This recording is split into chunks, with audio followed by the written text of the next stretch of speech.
The sky was painted in hues of orange and gray as smoke rose from the battlefield, and chaos consumed everything in sight.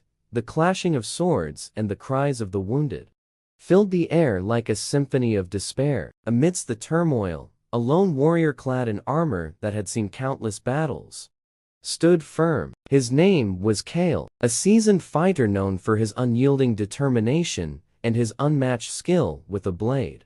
Kale moved through the battlefield with purpose, his sharp eyes scanning the area for any sign of survivors or allies. He was weary from the relentless fighting, but his resolve remained unbroken. Every step he took was calculated, every swing of his sword precise. The ground beneath his feet was littered with remnants of the conflict, broken shields, shattered spears, and the lifeless bodies of those who had fallen.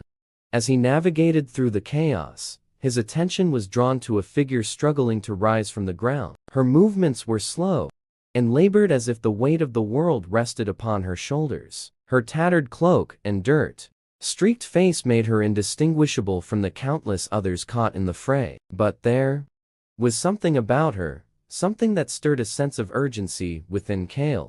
Without hesitation, he rushed to her side and knelt beside her, his voice calm yet firm. As he extended a hand, she looked up at him, her eyes filled with a mixture of fear and determination. And for a brief moment, time seemed to stand still. Kale could see the faint traces of nobility in her features, a grace that defied the horrors surrounding them. She hesitated before taking his hand, and as he helped her to her feet, she winced in pain. Her ankle was swollen and bruised, making it clear that she would not be able to walk on her own. Kale glanced around, noting the encroaching enemy forces and the dwindling chance of escape. He knew he had to act quickly if they were to survive.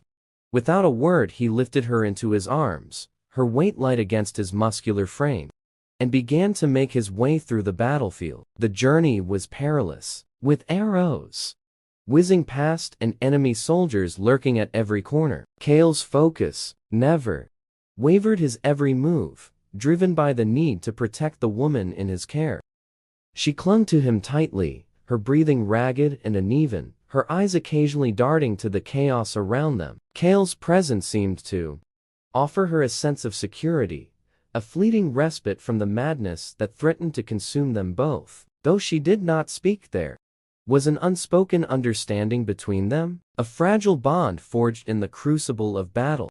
Hours seemed to pass as they navigated the treacherous terrain, until finally they reached a secluded grove away from the battlefield. The sound of fighting was distant now, muffled by the dense trees and the soft rustle of leaves in the wind. Kale gently set her down on a patch of grass and examined her injured ankle with a careful touch. She watched him silently, her gaze lingering on his face as if searching for answers in his expression. Kale's rugged features were etched with lines of weariness and resolve, his brow furrowed as he tended to her injury. He tore a strip of cloth from his own tunic and fashioned a makeshift bandage, securing it tightly around her ankle to provide support. As he worked, he spoke softly, his voice steady despite the tension in the air. He reassured her that they would find safety, that he would not leave her behind. Though his words were few, they carried a weight of sincerity that was impossible to ignore. She listened intently, her own voice remaining silent, as if words would break the fragile peace they had found.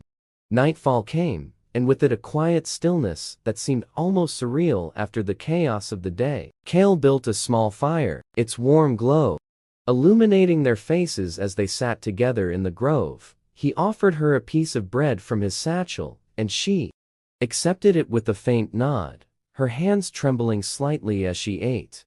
For the first time since their encounter, she spoke, her voice soft and tinged with a regal tone that hinted at her true identity.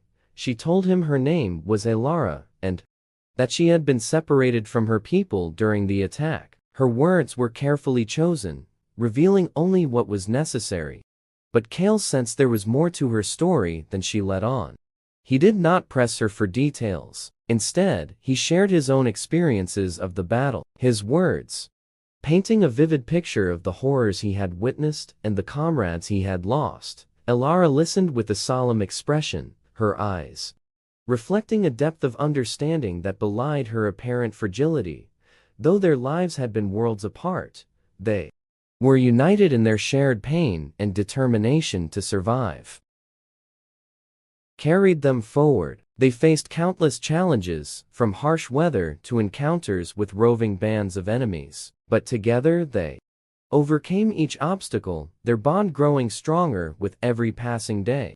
It was during one such encounter that Kale began to see the truth of who Elara really was. They had stumbled upon a group of villagers fleeing from an advancing army, and as Elara approached them, their reactions were immediate. They fell to their knees, bowing deeply as they addressed her as their queen. Kale's eyes widened in shock as the pieces of the puzzle fell into place. Elara's composure remained steady as she addressed the villagers, her tone commanding yet compassionate. She assured them that she was working to rebuild and protect their kingdom. Her words carried an authority that was impossible to ignore. And Kale realized that he had unknowingly been aiding someone of immense importance. Later, as they sat by the fire, Kale confronted her about the revelation. Elara met his gaze with a mixture of guilt and resolve, her voice steady. As she explained her reasons for concealing her identity, she spoke. Kale listened without interruption, his respect for her only growing. As she spoke, he saw the burden she carried, the weight of her responsibility, and the strength it took to continue fighting despite the odds. He vowed then and there to stand by her side, to lend his sword and his strength to her cause.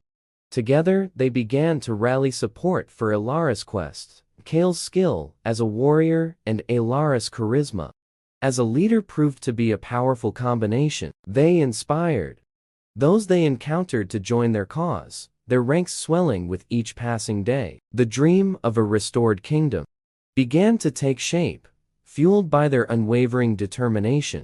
As the days turned into months, their bond deepened into something neither of them had anticipated. Kale found himself drawn to Elara's unwavering spirit and her unshakable belief in their mission. Elara in turn saw in Kale a steadfast ally and a source of strength in her darkest moments. Though they never spoke of it, there was an unspoken understanding between them, a connection that transcended words.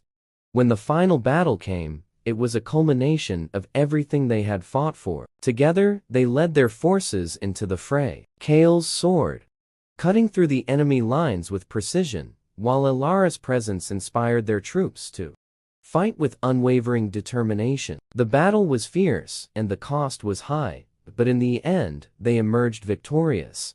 Elara's kingdom was restored, and her people hailed her as a queen of unmatched strength and grace. But she knew she could not have done it alone. Kale stood by her side, his armor battered but his spirit unbroken, the two of them bound by a bond forged in the crucible of chaos and conflict. In the days that followed, as they worked to rebuild the kingdom, their connection continued to grow. Though their roles had changed, their partnership remained unshakable. Kale's loyalty and Elara's leadership became the foundation upon which the kingdom was rebuilt, a testament to the power of resilience and the strength of the human spirit.